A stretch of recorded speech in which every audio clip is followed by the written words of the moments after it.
script. Picture this, the early 13th century, the vast and rugged steppes of Central Asia.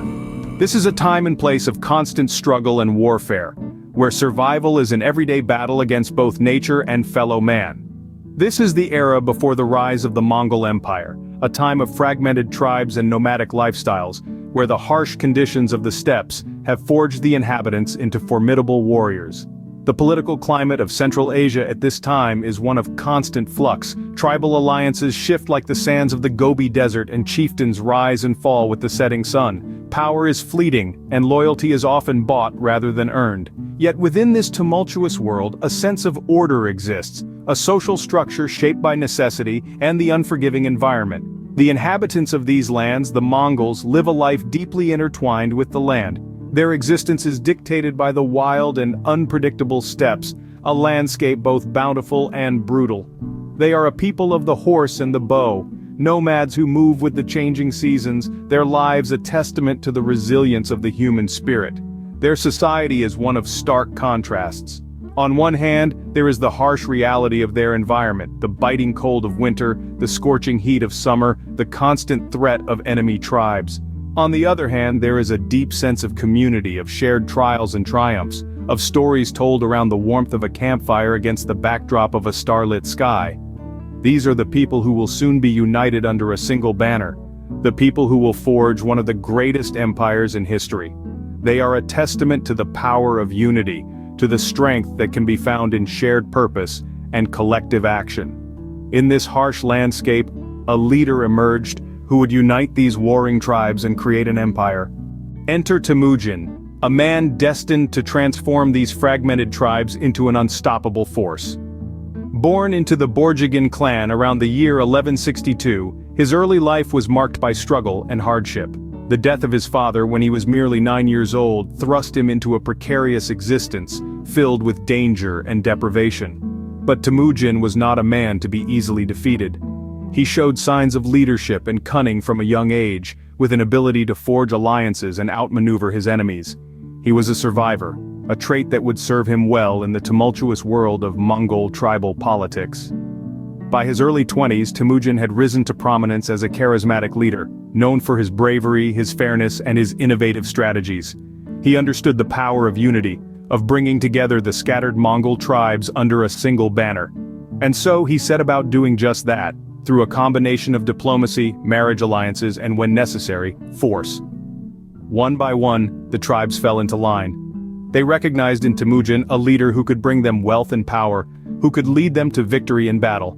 And they were not wrong. With his revolutionary military tactics, which included a merit-based promotion system and the use of shock and awe tactics, he transformed the Mongols from a loose confederation of tribes into a formidable military machine. With the tribes united, Temujin's power grew, his reputation spread far and wide, and he became known as a formidable warrior and a wise leader. But he was not yet finished. He had one more step to take, one more transformation to undergo. He called a great assembly, a Kurultai, and there, surrounded by his loyal followers, he took on a new title. No longer was he merely Temujin, the leader of the Mongols. He was Genghis Khan, the universal ruler. With the tribes united, Temujin took on a new title, Genghis Khan, the universal ruler.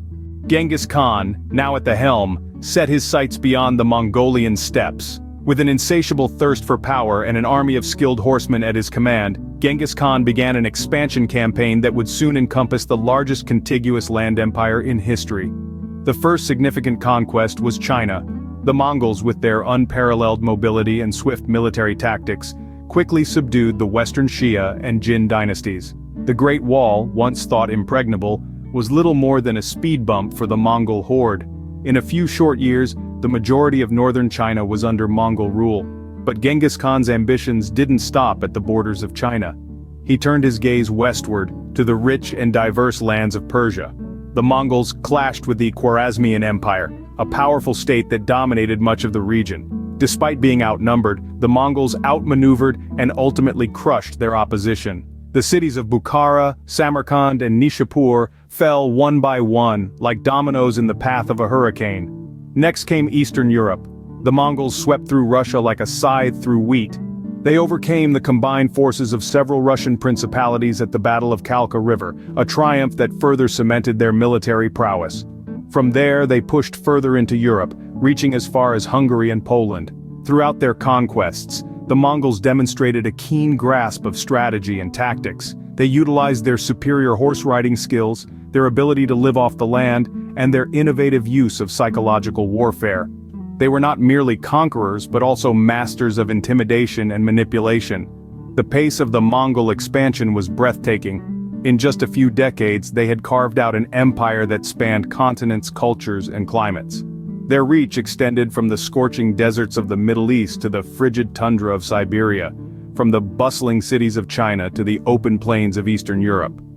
At the time of Genghis Khan's death in 1227, the Mongol Empire stretched from the Pacific Ocean to the Caspian Sea. The death of Genghis didn't halt the Mongols' momentum. Quite the contrary, his sons and grandsons took the reins of the empire, each leaving their own distinct mark on the pages of history. Genghis's third son, Ogadai, ascended the throne after his father's demise. Despite being less renowned than his father, he proved to be an able ruler, continuing the Mongol expansion across Asia and Europe. His reign saw the conquests of Korea, the invasion of Eastern Europe, and the defeat of the Jin dynasty in China. After Ogadai, the empire was passed down to his son, Guyuk. His reign, however, was marred by political strife, and he died mysteriously, only 2 years into his rule. Then came the era of Möngke Khan, the fourth son of Tolui, Genghis's youngest son. Möngke's reign was marked by extensive administrative reforms and further military conquests. However, it was the reign of Kublai Khan, Möngke's brother, that truly stands out. Kublai Khan established the Yuan dynasty in China, marking the first time in history that the whole of China was ruled by a foreign power. His reign saw significant cultural and political advancements, and he is often credited for introducing the world to the richness of Chinese civilization. Despite the continued expansion under these successors, the Mongol Empire was not immune to internal strife. As the empire grew, it fragmented into different khanates, each ruled by a different descendant of Genghis. These included the Golden Horde in Russia, the Chagatai Khanate in Central Asia, the Ilkhanate in Persia, and the Yuan dynasty in China. This fragmentation did not necessarily signify weakness. Each khanate thrived in its own right, maintaining distinct cultural identities while sharing a common Mongol heritage. Despite internal divisions, the Mongol Empire remained a dominant power until the late 14th century. The successors of Genghis Khan managed to keep his legacy alive, ensuring the Mongol Empire would be remembered as one of the greatest empires in history. The Mongol Empire may have crumbled, but its impact is still felt today. As we traverse the annals of history, we find that the Mongols were not just conquerors, but also innovators and cultivators of culture, trade, and technology. With an empire stretching from the Pacific Ocean to Eastern Europe, they fostered a global exchange of ideas, goods, and technologies. Let's look at the Silk Road, for instance. This ancient trade route was revitalized under Mongol rule, becoming a bustling highway of commerce and facilitating the exchange of goods and ideas between the East and West. But their influence didn't stop at trade. The Mongols were instrumental in the dissemination of inventions and knowledge. The empire, in its expansive reach, carried with it technologies like gunpowder and paper-making from China, and spread them across the world. In terms of communication, the Mongols implemented an efficient Pony Express-style postal system known as the Yam. It connected the vast stretches of the empire, ensuring rapid transmission of information and decrees. This was a precursor to modern global communication networks. But perhaps the most intimate legacy lies within our genes and languages. Recent genetic studies have revealed that about 1 in every 200 men alive today are direct descendants of Genghis Khan. And the Mongol language, though not widely spoken, has left its imprint on various Asian languages. Culturally, the Mongols encouraged art, literature, and religious freedom within their domain. The cosmopolitan cities under their rule were melting pots of diverse cultures, a testament to their tolerance and openness. The Mongol Empire, a force that shaped the world, remains a testament to the power of vision, leadership, and relentless ambition. The Mongols may have been fierce warriors, but their legacy extends far beyond the battlefield. It is a legacy that has shaped our world and continues to influence it in ways we may not always realize.